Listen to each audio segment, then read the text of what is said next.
पूरा देखे अपन का टोटल देखे हम पहले सादा कि कैसे प्रिज्म के बारे में इतने सारे डायग्राम बनाए थे, क्या वेवलेंथ का चक्कर था, कैसे करके वो आई और ई डेल्टा आर ड्राइव किया था, पूरा शांति से सब चेक कर लें पहले, उसके बाद बढ़ते हैं आगे। देख लें टोटल देख लें पहले।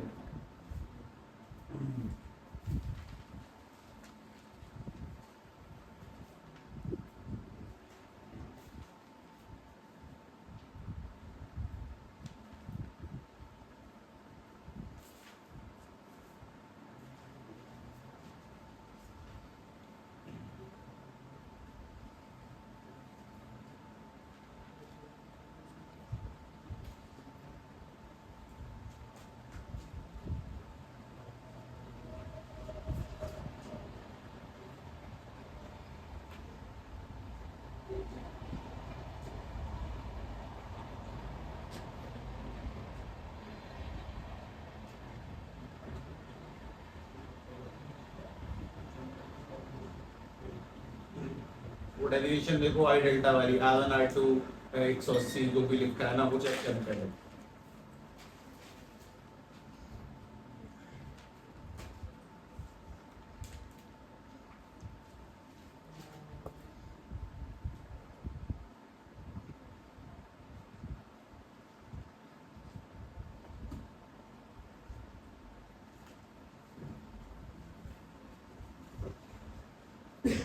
इस तरह से विद्यावन छुट्टियां उससे पढ़ रही हैं विद्यावन में 1 2 3।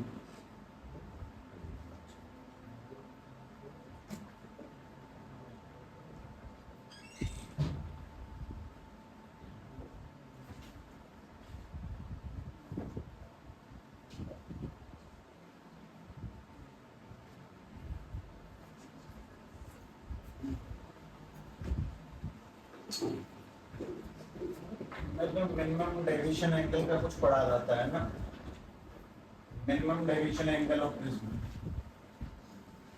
Minimum deviation angle of prism, angle of prism. ठीक है, उसमें मैंने तुम्हें बहुत सारी कंडीशन बताई थी, बहुत सारी कहीं नहीं मैंने 100-200 बताई, 3 बातें लिखी थी, तीनों बातें क्या होगा चेक करना कि कब होगा, क्या किसके इक्वल है, क्या किसके पैरेलल है, बस उसको पढ़ लो तो स्मूथ निकाल देंगे तुम लोग उससे भी चीजों को।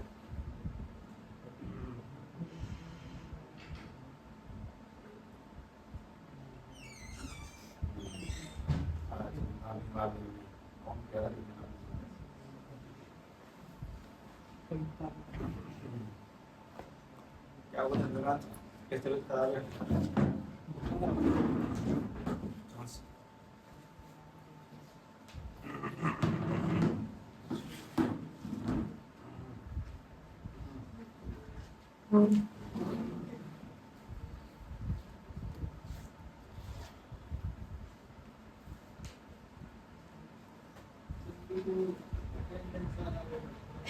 क्या मिल गया है?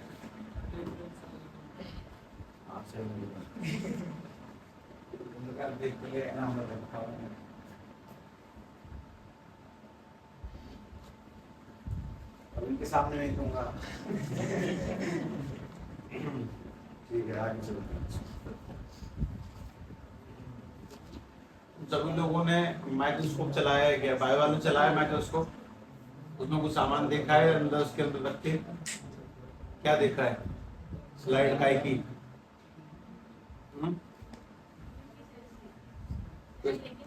सेल लेके, अच्छा है।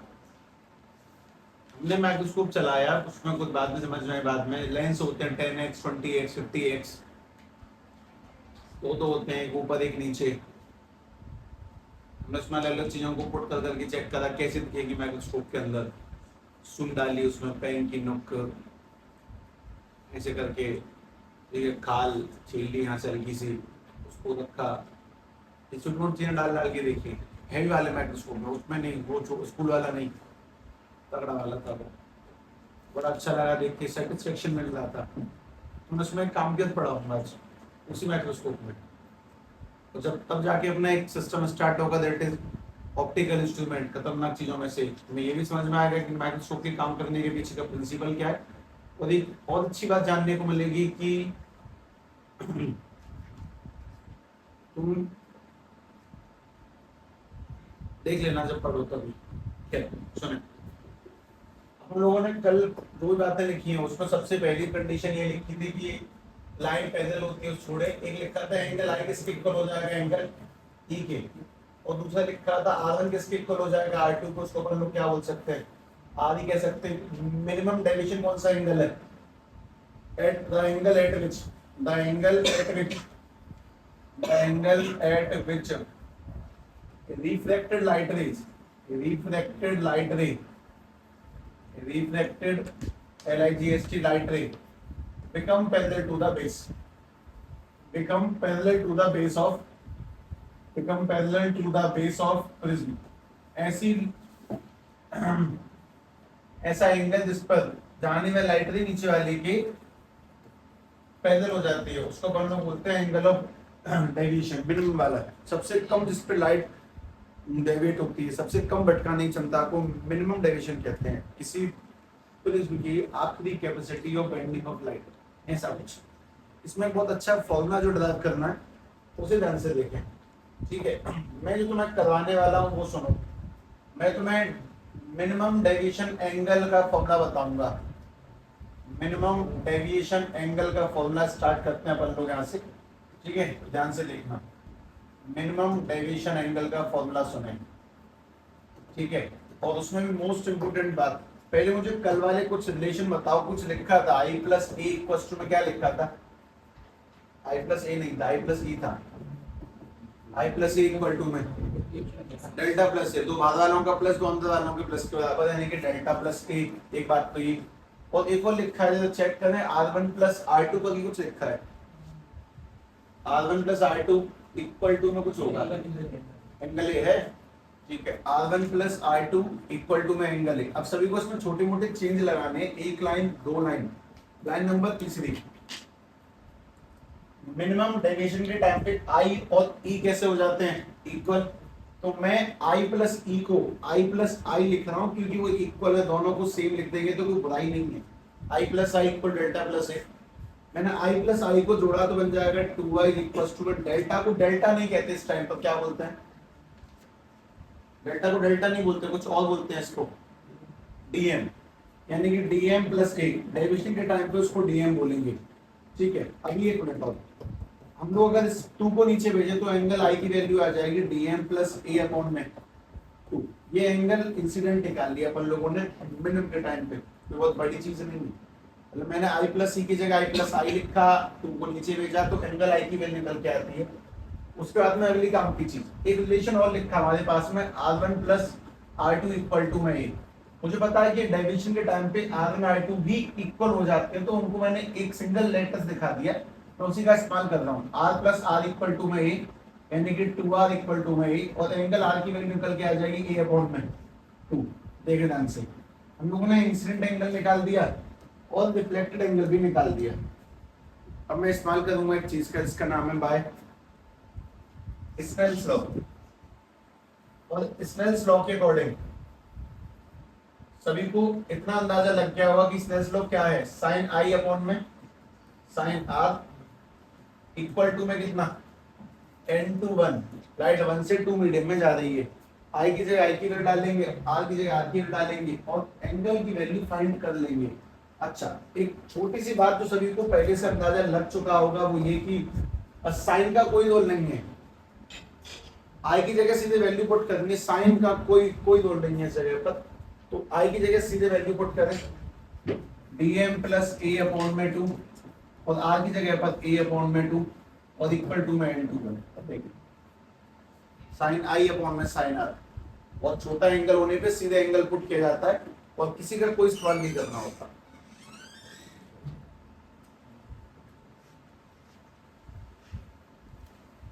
टिया भी नहीं है टीचर,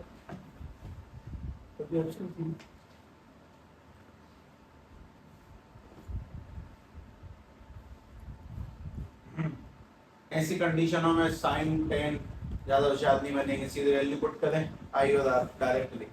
इसमें एक आदमी कट रहा है,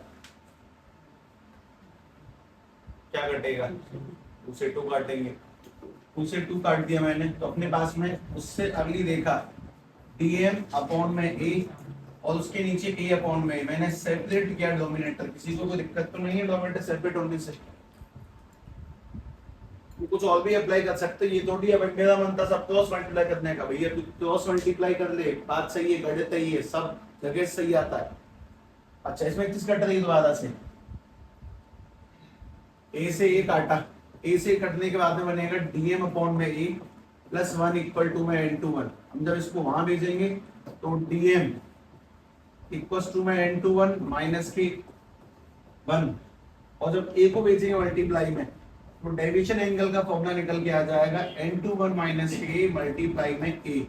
सभी को ये फॉर्मूला याद रखना है, this is the formula of minimum angle of deviation, DM का फॉर्मूला N21 माइनस के 1 मल्टीप्लाई में ए।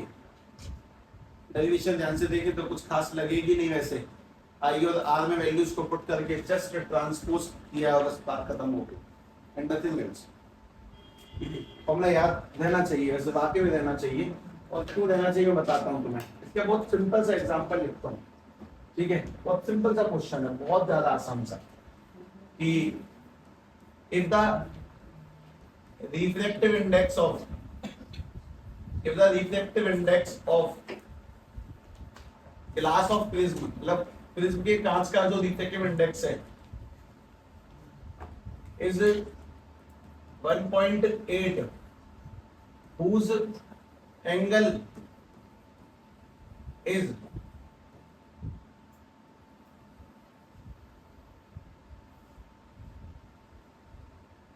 लिखते हैं 90 डिग्री। तो सवाल है find the minimum deviation angle, ये है। उसके लिए अपन लोग कैलकुलेट करने की चीज थोड़ी है, अगर मुझे इंडेक्स पता है तो बहुत सिंपल सवाल है भैया, अगर किसी प्रिज्म का इंडेक्स हुआ 1.8 है और उसका जो एंगल है वो 90 डिग्री का है, तो बताओ उसका मिनिमम डेविएशन एंगल कितने का होगा। जस्ट फॉर्मूले का इस्तेमाल करना है, नथिंग एल्स। फॉर्मूले का इस्तेमाल करेंगे तो dm इज इक्वल टू में n21 माइनस के 1 और मल्टीप्लाई में a, यानी कि dm इज इक्वल टू में 1.8 मल्टीप्लाई में 1 माइनस 1 इंटू में ए की जगह पे 90, और जब आंसर निकालेंगे तो 0.8 का मल्टीप्लाई करना हम लोगों को 90 से, तो डेविएशन एंगल निकल के आ जाएगा 72 डिग्री का। देख लो ध्यान से, मतलब बात समझे कि डेविएशन एंगल निकालने को बहुत पहाड़ तोड़ काम नहीं है, बहुत सिंपल सिस्टम है। अगर इंडेक्स पता है तो, अगर इंडेक्स नहीं पता है तो प्रैक्टिकल है पूरा 1 घंटे का, कम से कम आधा पौन घंटा तो लग ही जाता है करने में आराम से, तो आधा पौन घंटे का प्रैक्टिकल भी है। लेकिन अगर इंडेक्स पता लग जाए तो 1 सेकंड का खेल है फॉर्मूले से। तुम लोगों ने इसमें अब तक 3 बातें पढ़ ली। पहला तुमने प्रिज्म के बारे में पढ़ा, दूसरा कल तुमने आई ई डेल्टा और ए का रिलेशन ड्राइव किया, और तीसरा आज तुमने डेविएशन एंगल के बारे में बहुत काम की चीज लगाई है। देख ले ध्यान से।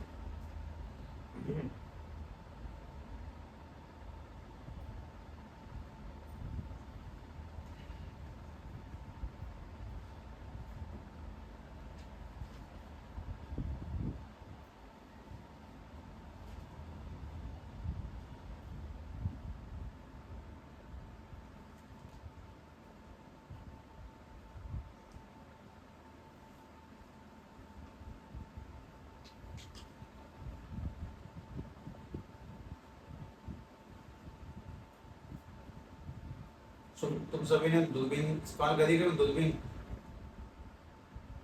होने वाली या फिर कैसी भी नहीं करी है, कभी मेले में से खरीदी नहीं है।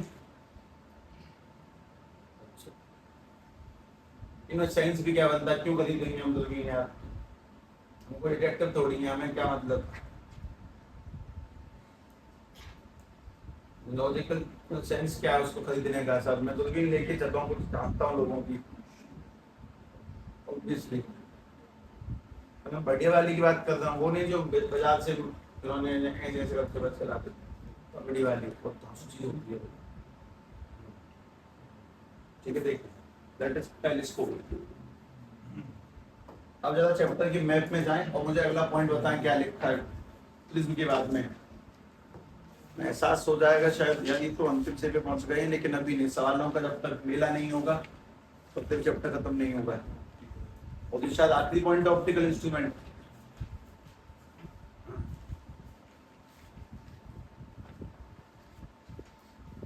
आखिरी क्या है, ऑप्टिकल इंस्ट्रूमेंट ही तो है। पढ़ने से पहले सभी लोग ध्यान से बात सुनो, उसको पूरा कवर अप करने से पहले तुम्हें ये सारी चीज ध्यान से देखनी है कि आखिर है क्या। सभी लोग इसमें सबसे पहले लिखे मैग्निफिकेशन। क्या मैंने तो मैग्निफिकेशन समझाया कभी? मैग्निफिकेशन क्या चीज है? मैं तो अब तक बताया कि नहीं बताइए, बता दो इनकी वैल्यू। एक से बड़ी, एक छोटी, पॉजिटिव, नेगेटिव, वर्चुअल रिजल्ट, ऐसा कुछ समझाया। वापस देखेंगे इस चीज को। देखो मैग्निफिकेशन का मतलब क्या होता है? इसका मतलब ये है कि हमारे पास जो भी लेंस है या फिर कोई भी सरफेस है, कोई भी फिगर है, उसके सामने अगर कोई ऑब्जेक्ट रखा है तो उसकी इमेज कितनी बड़ी बन रही है या फिर छोटी बन रही है, तो ऑब्जेक्ट की हाइट का इमेज की हाइट के साथ में रेशियो लेना क्या कहलाता है? मैग्निफिकेशन। मतलब कि इस चीज को ऐसे लिखना नहीं है, अभी तो बहुत सारी बातें देखनी है, यही पढ़ना पहले। तो इसमें ऐसा क्या है जो मुझे नहीं आता वो समझेंगे। उसमें सबसे पहली बात ये देखें कि 12th क्लास में जो मैग्निफिकेशन नपेगा ना, वो ऐसे ही नपेगा जैसे अपन लोग सोच के आए हैं, कभी भी ऐसा लगता नहीं है। हम लोगों ने मैग्निफिकेशन का फॉर्मूला देखा, m इक्वल टू में माइनस के v अपॉन में u इक्वल टू में hi अपॉन में h हो, यानी कि इमेज की हाइट और ऑब्जेक्ट की हाइट का रेशियो। लेकिन ये पूर्ण सत्य नहीं है, ठीक है। टोटल बात और समझें कि इसमें कुछ और भी घटनाएं हैं जो तुम्हें समझनी है। अगर अपने पास में ये ऑब्जेक्ट यहाँ पर है तो इस ऑब्जेक्ट की हाइट का रेशियो नापना मैग्निफिकेशन कहलाता है। सीधी सीधी बात है, तुम सभी लोग इस बात को जानते हो पहले से। इस ऑब्जेक्ट को मैं यहाँ भी बना सकता हूँ, इसे मैं यहाँ भी बना सकता हूँ, इसे मैं यहाँ बना सकता हूँ, उसे मैं यहाँ बना सकता हूँ। मैं इसे जहां बनाऊंगा वहां ऐसा बनाऊंगा कि मेरे लिए पढ़ने में आसानी हो, कुछ खास नहीं, ठीक है। तो मेरे लिए सारी किस बकवास है, मैंने ऑब्जेक्ट को यहाँ पे कहीं माना कि ये ऑब्जेक्ट इस जगह पे कहीं पे लगा हुआ है और ऑब्जेक्ट की हाइट है h। जब कोई आदमी इस ऑब्जेक्ट को देखना चाहेगा तो ये बताओ कि ऑब्जर्वर देखने वाला कहां पे होता है? ऑब्जेक्ट इस तरफ होता है, इमेज कहां पे होती है? RHS में। ऑब्जेक्ट कहां पे होता है? LHS में। देखने वाला जब इस ऑब्जेक्ट को देखेगा तो बस वो कैसे अंदाजा लगाएगा? वो समय देखने वाले की आंख इस ऑब्जेक्ट में ही अंदाजा लगाएगी कि ऑब्जेक्ट को देखने के लिए मैंने अपनी आंख को कितना एंगल उठाया। खेल अब बिगड़ेगा। अब मैं तुम्हें सारी बातें बताना स्टार्ट करूंगा, तब जाके खेल बाकी में गंभीर हो जाएगा। मतलब स्टार्ट होगा अभी तो थोड़ा सा अजीबोगरीब स्टार्ट होगा, ऐसा लगेगा कि ये 19-20 सा क्यों चल रहा है, बातें पूरी पूरी दिमाग में क्यों नहीं जा रही हैं, पर चली जाएंगी, डेफिनेटली चली जाएंगी, उसकी चिंता नहीं। सबसे पहली चीज तो इस बात को समझे कि अपन लोगों ने जीवन में कभी दो एंगल पढ़े होंगे। एक तो पढ़ा होगा एंगल ऑफ एलिवेशन, एक पढ़ा होगा angle of depression. Angle of elevation क्या चीज थी? ऊपर को देखने वाला एंगल। अगर कोई बिल्डिंग ज्यादा ऊंची होगी तो उसको देखने के लिए हमें अपनी आंखों को ज्यादा उठाना पड़ेगा, और जो बिल्डिंग कम ऊंची होगी उसके लिए हमें अपनी आंखों को कम उठाना पड़ेगा। ज्यादा के लिए ज्यादा एंगल, कम के लिए कम एंगल।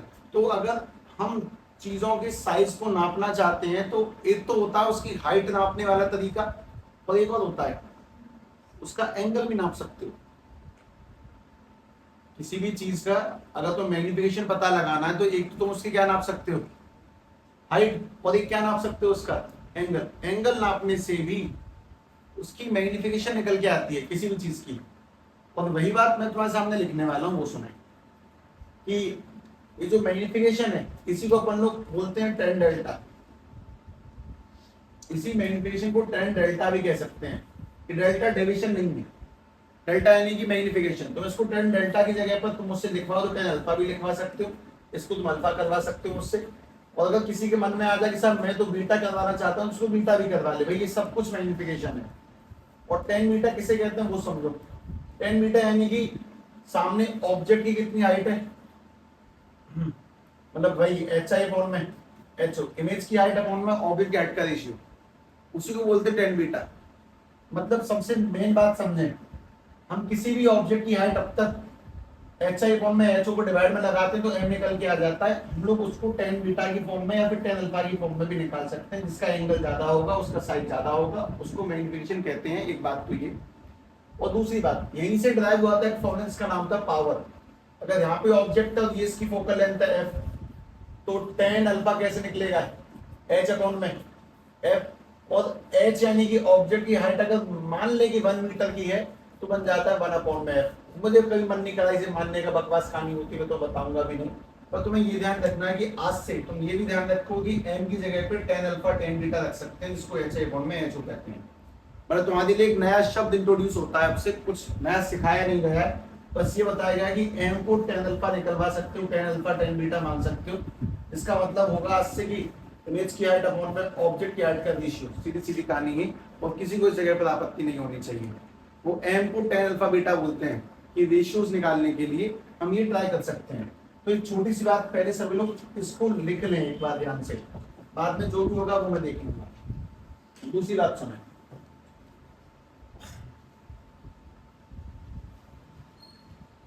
दो तीन सवाल होंगे लगातार। अपने पास में ये एक लेंस है, इसकी फोकल लेंथ दी गई है 20 सेंटीमीटर, इससे चिपका हुआ एक लेंस है, इसकी फोकल लेंथ दी गई है 30 सेंटीमीटर। सभी लोग फोकल लेंथ निकालें पहले इनकी, फॉर्मूला याद है सबको? 1/f plus 1/f1 plus 1/f2 निकालें, इनकी फोकल लेंथ निकालें। दो तीन सवाल दूंगा, लगातार करते चले जाना बस, और कुछ नहीं। यहाँ पे कुछ नया नहीं बताया, बस टेन अल्फा बीटा बता दिया हल्का फुल्का। ये करें, ध्यान से करें, 1/f1 प्लस के 1/f2, क्योंकि अब तुम्हारे पास ना कोई कंसेप्ट नहीं है पढ़ने के लिए, अब मुझे तुम्हें किसी चीज के लिए तैयार करना है, तैयार हो जाओ बस। फोकल लेंथ निकालें पहले इसकी।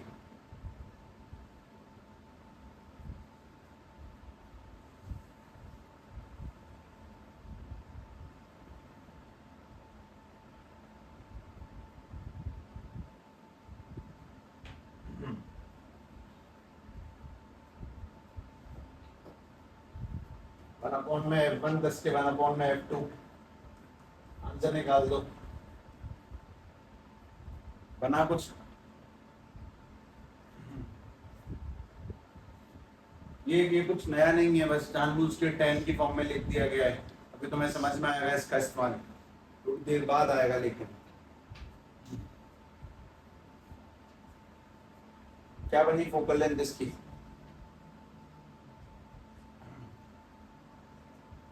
इसका आंसर आया किसी का? 1/20 प्लस के 1/30। जब इसकी फोकल लेंथ निकालेंगे तो 20 और 30 का एलसीएम 60, 20 से 60 कटेगा 3 बार, और 30 से 60 कटेगा 2 बार, यानी कि 5/60, यानी 1/12। उसकी फोकल लेंथ निकल के आ जाएगी 12 सेंटीमीटर। एकदम एक्यूरेट जवाब है। अच्छा, मुझे एक बार पावर का फॉर्मूला बताएंगे? पावर का फॉर्मूला क्या था? P इक्वल्स टू में पावर फोकल लेंथ की उल्टी होती है, P इक्वल्स टू 1/f। तो अगर मैं तुमसे पूछूं भैया जरा मुझे इसकी बता दे पावर, तो पावर का फॉर्मूला आ जाएगा 100/f, क्योंकि सेंटीमीटर में दिया है ना ये, इसलिए पहली की पावर। दूसरी पावर निकालेंगे आ जाएगा 100/f। तो पहले वाले की निकालेंगे तो सीधी बात है भाई, 100/20 करेंगे, काटें कितना आ जाएगा आंसर? 5 डायोप्टर। जब इसकी निकालेंगे पावर तो 100/30 करेंगे तो अप्रोक्सीमेट काटने पर लगभग आ जाए कितना? 3.3 समथिंग, 3.3 डायोप्टर। मेरा सवाल, ये दोनों को मिला के कितनी बनेगी पावर? दोनों को मिला के जो इसकी पावर निकल के आएगी 5 और 3, 8.3 डायोप्टर। सीधी सीधी कहानी, तो बस बड़ा खेल तो नहीं है। और दोनों की फोकल लेंथ निकालना सिंपल खेल है, दोनों की पावर निकालना सिंपल खेल है, सीधी सीधी बात ये। दोनों कॉन्वेक्स है, दोनों पॉजिटिव है। अगले वाले को स्वयं से ट्राई करके देखें, 2-3 सवाल लगातार करें, क्योंकि तुम किसी नई चीज के लिए तैयार होने वाले हो अब, और वो चीज है ऑप्टिकल इंस्ट्रूमेंट। बिना इसके करे उसको मजा नहीं आएगा, इस वजह से कह रहा हूँ, ध्यान से बात समझ लें।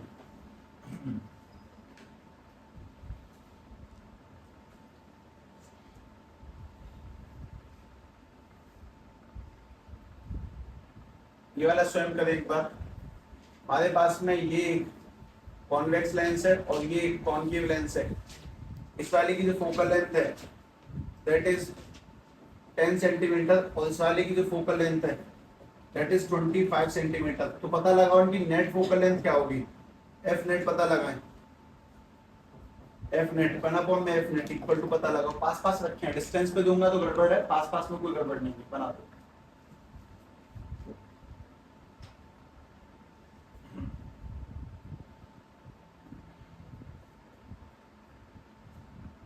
Training, this is not concept built up chapter, कुछ नहीं है ये।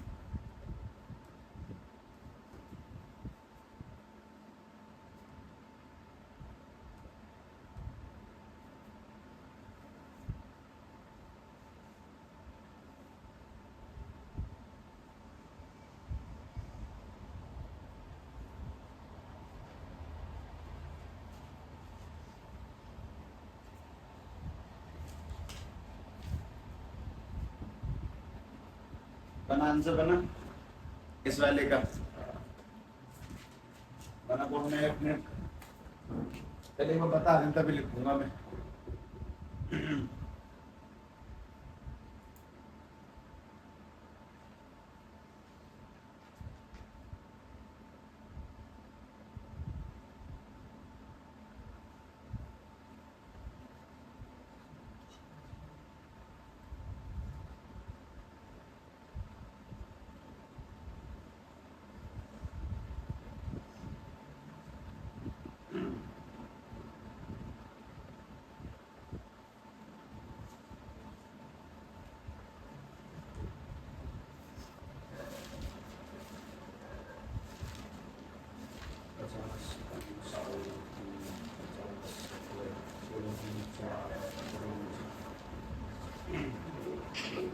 देखो भाई 1 में F1 प्लस के 1 में F2 यही अप्लाई करोगे।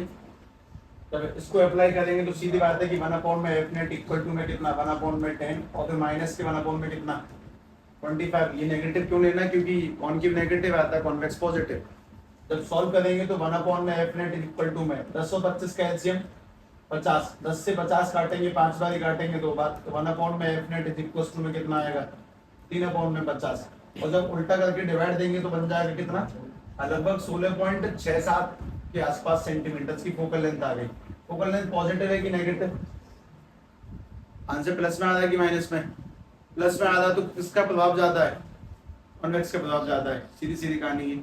अच्छा, मोस्ट इंपोर्टेंट बात सुने, अगर यहीं से मैं तुम्हें बताऊं कि पावर होती है जी 1 में F, यानी फोकल लेंथ के उल्टे को पावर कहते हैं। तो 1 में F नेट है, तो इसका जब उल्टा करेंगे तो कितना आ जाएगा पावर नेट। 1 में F1 का उल्टा करेंगे तो P1 और इसका उल्टा करेंगे तो P2। फोकल लेंथ का उल्टा करेंगे तो पावर में कन्वर्ट हो जाता है। अब सवाल यहाँ पे मेरा तुमसे ये बनता है भैया इनकी जरा पावर बताना। तो अगर P नेट निकालेंगे तो पावर क्या निकल के आएगी? जरा पहले वाले की पावर बताओ, वो कैसे निकलेगी? 100 में फोकल लेंथ, तो 100 में 10 सेंटीमीटर पहले वाले की पावर। और जब दूसरे की निकालेंगे तो 100 में 25, 100 में 25 दूसरे वाले की पावर। जब इसको तुम सॉल्व करने जाओगे तो इससे कटेगा कितनी बार कटेगा? ये 10 बार। और 25 को कितना कटेगा? 4 बार। तो इसकी जो पावर निकल के आई आ जाएगी 6 डायोप्टर। पावर भी कैसी आ रही है? पॉजिटिव आ रही है, क्योंकि प्रभाव किसका ज्यादा है? कॉन्वेक्स का। एक बार ऐसी ऐसी मन में आया मेरा 16 छिक्के, मैं कुछ 100 के आसपास सही बैठा, मतलब पता है दो समझ नहीं आएगा। अगला कदम ये वाला टाइम आ रहा है एक बार अपने आप से। हमारे पास में ये एक कॉन्वेक्स लेंस है, इसकी फोकल लेंथ है 20 सेंटीमीटर, और ये भी एक कॉन्वेक्स लेंस है, इसकी फोकल लेंथ है 25 सेंटीमीटर। दोनों के बीच का जो गैप दिया गया है वो 10 सेंटीमीटर का है। तो कैलकुलेट करेंगे कि नेट फोकल लेंथ क्या होगी। उसका फॉर्मूला तुम्हें याद आया तो बहुत अच्छा। 1 में F1 1 में F2 माइनस के D अपॉन में F1 F2 निकालें। दोनों के बीच का डिस्टेंस D।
बिल्कुल डरे नहीं, बैठ जाओ, आंसर निकालें। 1 में F नेट इक्वल टू 1 में 20 प्लस के 1 में 25 माइनस के D है 10 सेंटीमीटर और 20 इंटू में 25 यानी कि 500। निकाल दो निकाल दो। एलसीएम आ जाएगा इसका 500, 20 से 500 25 बार, 25 से 20 बार और माइनस के 10, तो 1 में F net is equal to में 45 में 10 गए तो 35 अपॉन में 500, तो एफ नेट की वैल्यू निकल के आ जाएगी 500 अपॉन में 35, और जब मैं 5 से काटूंगा तो वाला बन जाएगा 100 अपॉन में 7, और 7 से भी वापस काटेंगे तो 7 एक हम 7 3 जीरो 728 2 जीरो 7 में 14 6 जीरो 56 14.28 सेंटीमीटर। चेक करें अपना आंसर, चेक करें सही निकला है ना। आगे अगर मैं यहीं से तुमसे पूछता हूँ भैया मुझे पावर बनवाइए उसकी पावर, तो 1 में एफ नेट का उल्टा पी नेट, 1 में F1 का उल्टा P1, 1 में F2 का उल्टा P2 माइनस के D इंटू में F1 F2 का उल्टा P1 P2। ये इसकी नेट पावर निकालने का फॉर्मूला है, तो पावर निकालने अपन की नेट P1 P2 और D P1 P2 वो 3 लेंस कंबाइन करने हैं, बस ध्यान से देखते जाएं।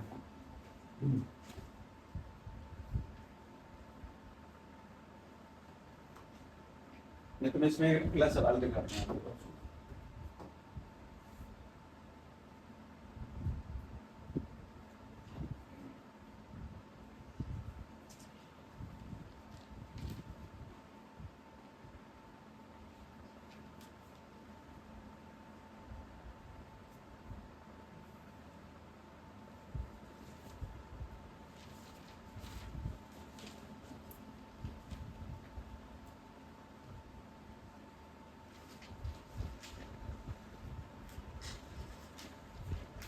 तो P1 P2 निकाल लो, यहाँ रख देना बस यार, क्या करना खत्म हो जाएगा।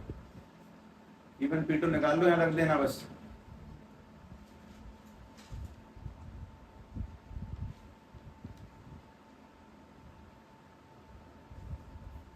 P net is equal to ये वाला बनेगा 100 बॉन्ड में 20, उसके बाद में 100 बॉन्ड में 25, उसके बाद में डिस्टेंस 10 इंटू में 100 बॉन्ड में 20 और वापस से कितना 100 गुण 25, ऐसे तो कर रहे होंगे।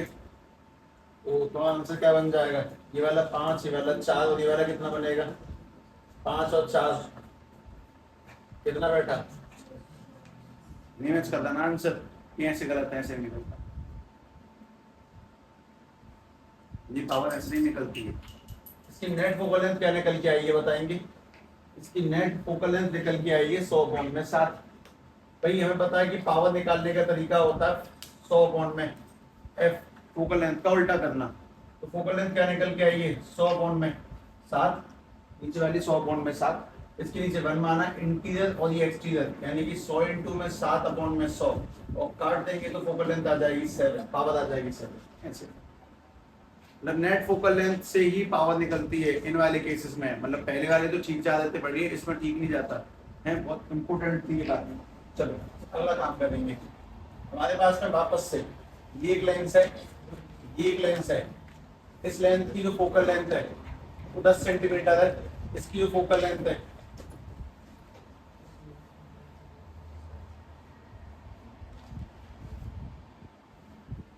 15 सेंटीमीटर है।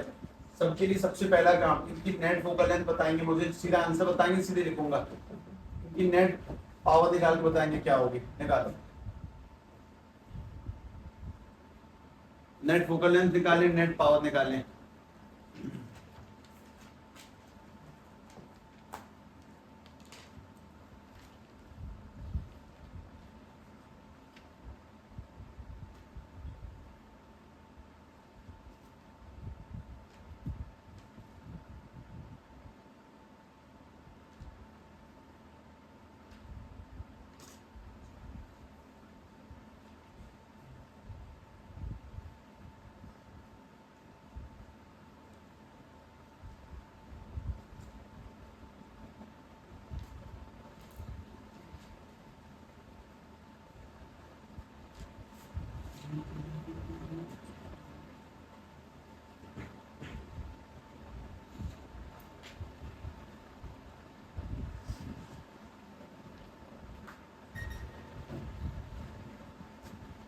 तो नेट फोकल लेंथ क्या निकली 6 सेंटीमीटर, नेट पावर क्या निकलेगी 16.6 डायोप्टर, 16.67 डायोप्टर, ठीक है। अब एक बात सुनने सभी लोग, मैं तुमसे कहता हूं कि इसकी जो मैग्निफिकेशन है पहले वाले की वो है 3, मतलब क्या हुआ इसका, ये इमेजेस को 3 गुना बड़ा बनाता है। इस वाली की जो मैग्निफिकेशन है वो दे दी मैंने तुम्हें 4, ये इमेज को 4 गुना बड़ा बनाता है मान लेते हैं। तो उसकी नेट मैग्निफिकेशन क्या होगी ये बताते हैं। जैसे अपन लोगों ने अभी फोकल लेंथ निकाली तो 1/में f1 प्लस के 1/में f2 यानी उनको जोड़ दिया। पावर निकाली तो p1 प्लस p2 यानी पावर को भी जोड़ दिया गया। नेट मैग्निफिकेशन इसकी 3 है इसकी 4 है, तो नेट क्या होगी मैग्निफिकेशन, मतलब फोकल लेंथ जुड़ती है, हाँ उल्टा जुड़ती है, पावर जुड़ती है, बिल्कुल सही जुड़ती है, लेकिन मैग्निफिकेशन जुड़ती नहीं है। मैग्निफिकेशन मल्टीप्लाई होती है, ये बनेगा m1 मल्टीप्लाई में m2। तो दिमाग में एक सबसे पहली काम की बात जाननी चाहिए वो ये कि फोकल लेंथ कैसे निकालेंगे नेट जोड़कर, पावर कैसे निकालेंगे नेट जोड़कर, लेकिन मैग्निफिकेशन कैसे निकालेंगे नेट मल्टीप्लाई करके। और जैसे ही मैग्निफिकेशन निकालेंगे तो सीधी बात है कि आ जाएगा आंसर 3 × 4 यानी कि निकल के आ जाएगा 12। मतलब इमेज अगर ये बड़ी बनाता है 3 गुना, अगर ये इमेज अकेले बड़ी बनाता है 4 गुना, और अगर दोनों मिल जाएंगे तो इमेज बड़ी बनाएंगे 7 गुना, नहीं 7 गुना नहीं बनाएंगे, 12 गुना बड़ी बनाएंगे। मतलब पावर जुड़ती है, फोकल लेंथ जुड़ती है, लेकिन मैग्निफिकेशन मल्टीप्लाई होके आती है। और इसका एक बहुत सिंपल सा जो बेनिफिट तुम्हें मैं दिखाता हूँ वो कुछ इस तरह से। हम लोगों ने कभी अपने जीवन में गलती से किसी जगह पर लगा हुआ ऐसा कोई डिवाइस देख लिया हो जिसको हम अपन लोग माइक्रोस्कोप कहते हैं, ठीक है, तो तुम्हें उसमें काम की बात समझ में आएगी कि माइक्रोस्कोप के अंदर अगर मैं तुमसे बोलता हूँ कि भाई ये वाला जो लेंस है ये है 60x का, ठीक है, 60 गुना बड़ा दिखाने वाला है, इसकी मैग्निफिकेशन दी गई है। ये वाला एक लेंस है, इसकी मैग्निफिकेशन दी गई है 20 गुना, इसकी दी गई है 60 गुना। तो इसका मतलब ये नहीं है कि यहाँ पे रखा हुआ जो ऑब्जेक्ट वो हमें 80 गुना बड़ा दिखेगा, नहीं 80 गुना नहीं दिखता वो हमें। एक दो लेंस होते हैं, एक ऊपर वाला लेंस एक नीचे वाला लेंस, अगर ये 60x का ये 20x का है तो हमें 80 गुना बड़ा नहीं दिखता वो ऑब्जेक्ट, हमें कितना दिखता है वो नेट मैग्निफिकेशन क्या निकल के आती है उसकी 60 × 20 यानी कि 1200 गुना बड़ा दिखाई देता है हमें वो ऑब्जेक्ट, ठीक है। इस चीज को ध्यान से लिख लें, डायग्राम की सही थी लिख लें कि थोड़ा दिमाग में बात रहेगी कि मैग्निफिकेशन जुड़ती नहीं है, वो मल्टीप्लाई होकर निकल के आती है।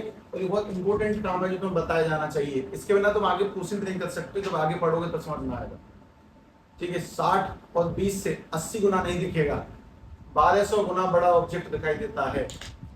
दो कांच तब सबसे ज्यादा काम में आए थे जब लोगों ने ये देखा कि उनके साइज को बढ़ाने की कैपेसिटी मल्टीप्लाई हो जाती है, उन्होंने इतना बढ़ाया कि माइक्रोस्कोप बना के रख दिया।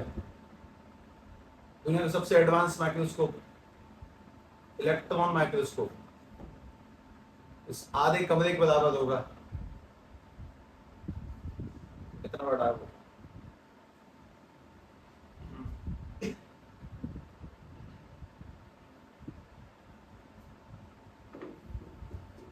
क्योंकि एटम्स नहीं देख सकता, फिर भी इलेक्ट्रॉन नहीं देख सकता, प्रोटॉन नहीं देख सकता, न्यूट्रॉन देखे नहीं गए आज तक, किसने नहीं देखे, ना इलेक्ट्रॉन ना प्रोटॉन ना न्यूट्रॉन।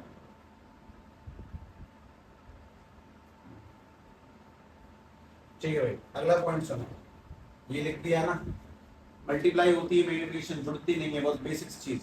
उसके बाद में अगली काम की बात समझे ध्यान से, हमारे पास में ये लेंस है, इसकी फोकल लेंथ गिवन है अपन लोगों को 10 सेंटीमीटर, कुछ 20 सेंटीमीटर की डिस्टेंस के बाद में एक लेंस और रखा हुआ है, इसकी फोकल लेंथ गिवन है अपन लोगों को 15 सेंटीमीटर, फोकल लेंथ गिवन है इसकी 15 सेंटीमीटर। सवाल ये कि अगर यहाँ से किसी डिस्टेंस पर, मतलब किसी u नाम की डिस्टेंस पर, जिसका वैल्यू मैं अपने मन से कुछ बढ़िया से लगा दूं, फोकल लेंथ 10 से 10 पे रखेंगे, फायदा नहीं है, 20 पे ही रख लेता हूँ।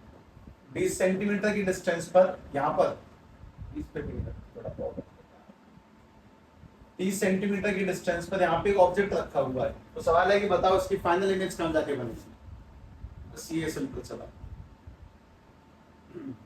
इस ऑब्जेक्ट की फाइनल इमेज किस जगह पर आकर बनेगी। ये तुम्हें सवाल सीखने, सुनने, समझने और इनकी कार्रवाइयों को होते हुए देखें, उसके बाद प्रोसीड करना अगला सवाल, समझ लें पहले। सबसे पहली बात, सादे के सादे जो लेंस के केस है ना वो एक एक करके सॉल्व, इकट्ठा सॉल्व नहीं करना है। जैसे कि तुम लोगों को मोस्ट इंपोर्टेंटली लेंस का फॉर्मूला तो आना ही चाहिए। फॉर्मूला बनेगा 1/f is equal to 1/v minus के 1/u।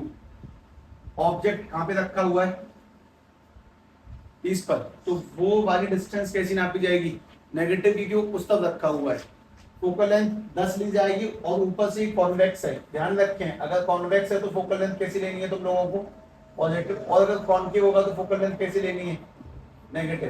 तो पहली वाला क्वेश्चन थोड़ा जल्दी में ही देखें तो मैं अपने वाले में ज्यादा सही लगेगा।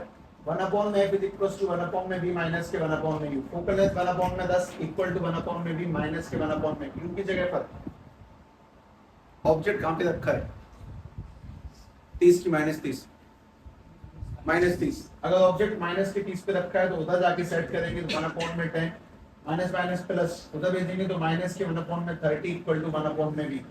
10 और 30 का एलसीएम 30, 10 से 30 काटेंगे 3 बार, 30 से 30 काटेंगे 1 बार, इक्वल टू 1/v, और v की वैल्यू क्या निकल के आ जाएगी, 15 सेंटीमीटर। ध्यान से देख लो एक बार, 3 में से 1 गए तो 2 और 2 से 30 काटा तो 15। इस बात का मतलब कि इस वाले लेंस ने जो अपनी इमेज बनाई है ऑब्जेक्ट की, तो बनाई है कुछ 15 सेंटीमीटर की डिस्टेंस पर। यहाँ से कहीं 15 सेंटीमीटर की डिस्टेंस पर इमेज बनी होगी, सीधी सीधी बात है 15। अब तुम्हें एक सवाल का जवाब देना है, इस वाले लेंस के लिए ऑब्जेक्ट कौन होगा, हमारे दूसरे वाले लेंस के लिए ऑब्जेक्ट कौन होगा, ये नहीं होगा, दूसरे वाले के लिए ऑब्जेक्ट होगा ये, सही है। फिर पहले वाले के लिए ऑब्जेक्ट ये इमेज बनी इस जगह पे, दूसरे वाले के लिए ऑब्जेक्ट कौन सा होगा, ये वाला, कितनी डिस्टेंस पे रखा है,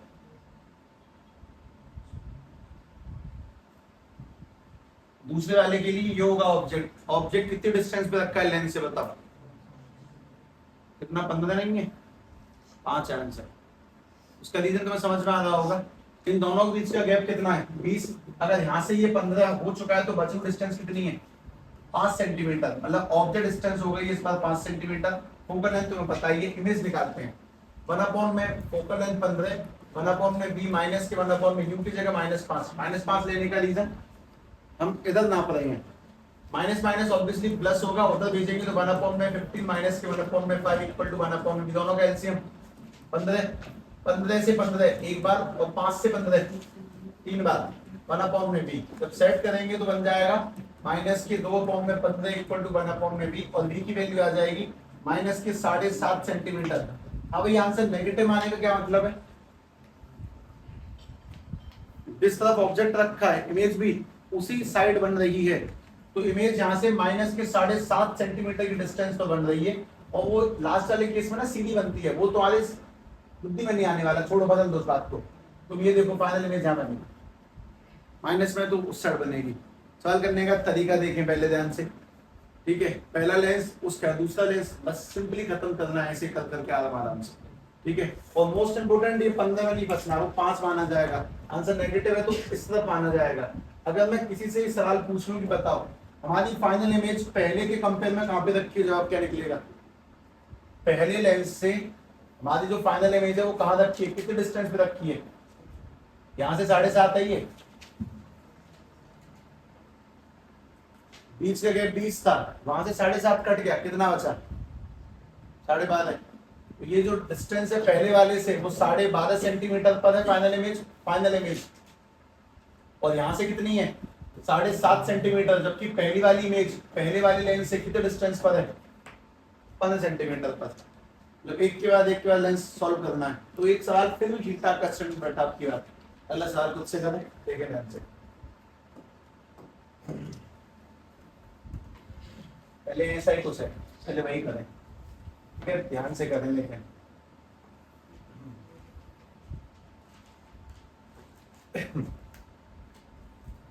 इसकी फोकल लेंथ है 20 सेंटीमीटर, इसकी जो फोकल लेंथ है, रीजन तो मैं समझ में आएगा कि कॉम्प्लेक्स क्यों होने वाला है, ये 15 सेंटीमीटर है। इन दोनों के बीच का जो गैप है वो है 10 सेंटीमीटर।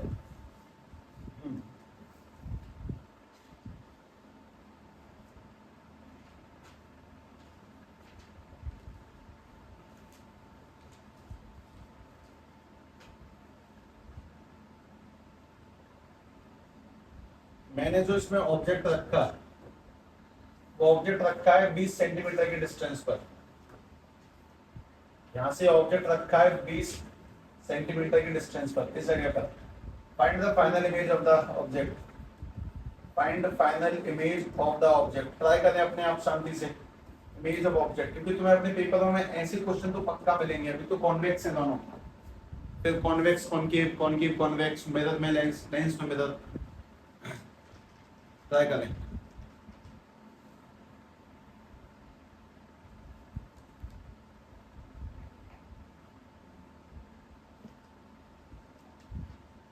ये 20 मत करो, उसको 40 लिख लो, इससे बात बिगड़ जाएगी। इसको 40 कर दो। अब ट्राई कर।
चलो करते हम पहले वाले के लिए प्रयास करें। 1/में v माइनस के 1/में u।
हमने पहला वाला v निकल के आया कितना, 40।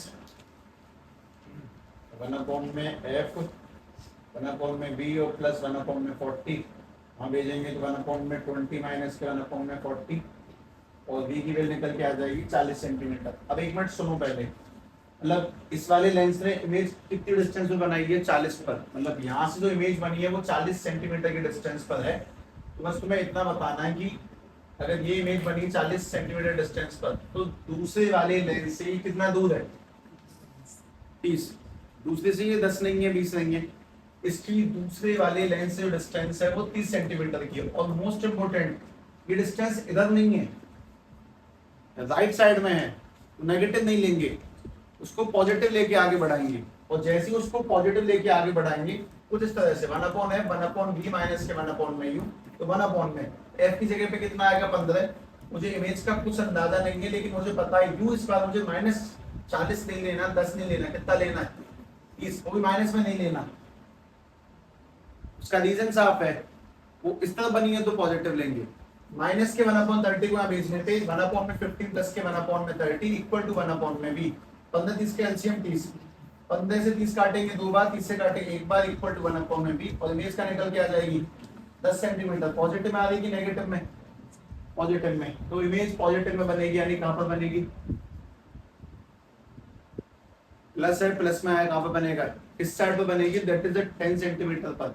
इस बात को समझे पहले ध्यान से कि चीजें काम किस तरह से करती हैं। ठीक है, ध्यान से देखें, टोटल सिस्टम समझेगी, कौन ऑब्जेक्ट है कौन इमेज है, किसके हिसाब से कौन कहाँ पर डील करेगा, ये सबका ठीक निकला है क्या? आगे भी थोड़े बहुत चेंज लगेंगे इन चीजों में, पर सही है, कोई दिक्कत नहीं है। ये वाला ट्राई करें। हाँ भाई, हमारे पास ये एक लेंस, दूसरा ये एक लेंस, एक कॉनकेव एक कॉन्वेक्स, इसकी फोकल लेंथ कैसी रहेगी, पॉजिटिव, इसकी नेगेटिव, आंसर बनाना है ध्यान से। इस वाले की जो फोकल लेंथ है दैट इज 10 सेंटीमीटर, इस वाले की जो फोकल लेंथ है वो 20 सेंटीमीटर, और इन दोनों के बीच का जो गैप है वो 15 सेंटीमीटर। और स्पेशल बात ये कि अपने पास जो ऑब्जेक्ट है वो भी रखा हुआ 15 सेंटीमीटर की डिस्टेंस पर ही सामने कॉन्वेक्स के। Find image.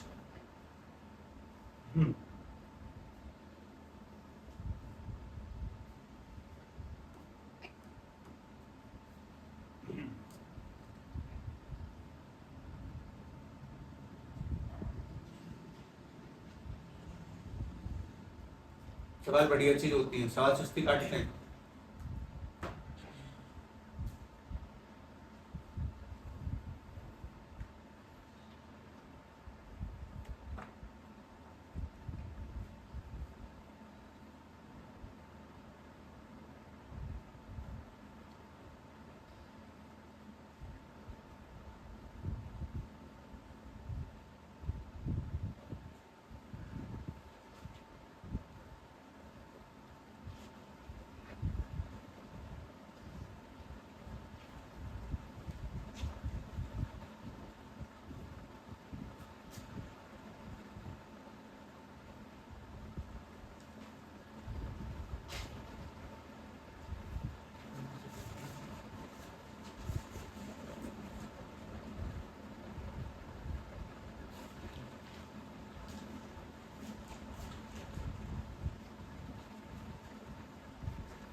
इनमें भी कुछ दो छोटे मोटे चेंज और होंगे, अभी अपन निकाल लो।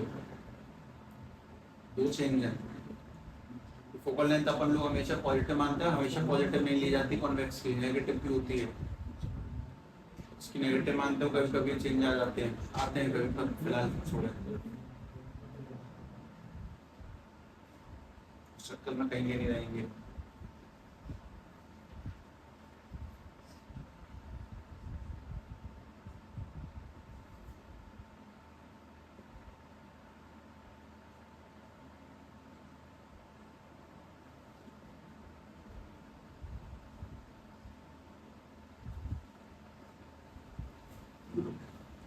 कितना आंसर बना? पहले वाले का v कितना निकला? कितना? 30 सेंटीमीटर। तो भैया 30 तो मतलब 15 से पार हो लिया, यहाँ नहीं जाके, तो यहाँ जाके बैठेगा 30 सेंटीमीटर की इमेज को। तो इस वाले की डिस्टेंस क्या मानी जाएगी? 15। तो सॉल्व करेंगे तो 1/में f इज इक्वल टू 1/में v माइनस के 1/में u। अब जिस चेंज की मैं बात तुमसे करता हूँ वो क्या थी, वो बात सुनो। कॉनकेव लेंस की फोकल लेंथ जब यहाँ नपती है तो क्या नपती है? उधर नापते हैं तो माइनस में लेते हैं। तो अब तो ऑब्जेक्ट यहाँ पर फोकल लेंथ ये नापेंगे ना,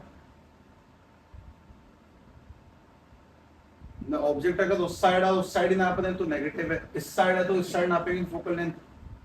फोकल लेंथ ही बोले तो क्या, कोई नहीं, छोड़ो। तो तुमने सॉल्व कैसे किया? 1/में f की जगह क्या डाला? माइनस के 20। फिर ये वाला 1/में भी माइनस के 1/में 30। तुमने इसको नेगेटिव नहीं करा क्योंकि इस तरफ है, सीधी सीधी बात ये। जब इसको वहां भेजेंगे तो माइनस के 1/20 प्लस के 1/में 30 इक्वल टू 1/में भी। एलसीएम आ जाएगा इसका 30।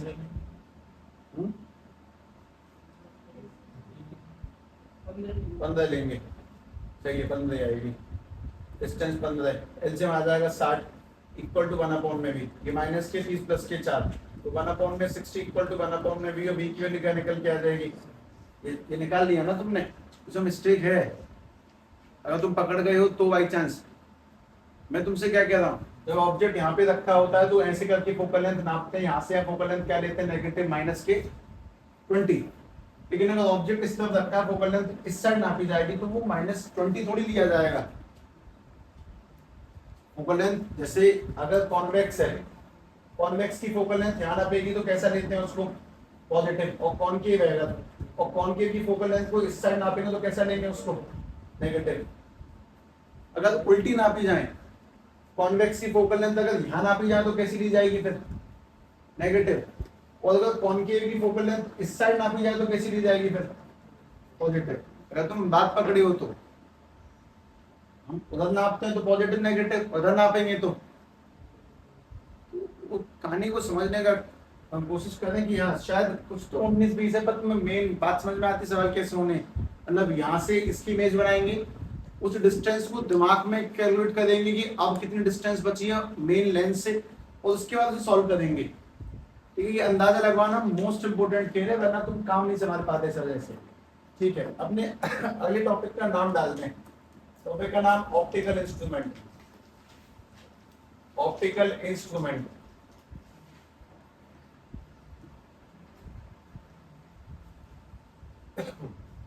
इसको तुम्हें कम से कम नहीं तो मुझे मतलब तुम लोगों को अराउंड 3 से 4 बार पढ़ाना होगा सारी चीजें, 3 से 4 बार, तब जाके तुम्हें कुछ होश सा आएगा कि है क्या सिस्टम। कम से कम एक एक टॉपिक 2-3-4 बार करवाना पड़ेगा, तुमसे लिखवाना पड़ेगा, तब जाके, मतलब अब जाके चैप्टर बहुत ज्यादा स्लो हो जाएगा, अब स्पीड अप नहीं कर सकते इस चीज को। ठीक है, इसे कल करेंगे।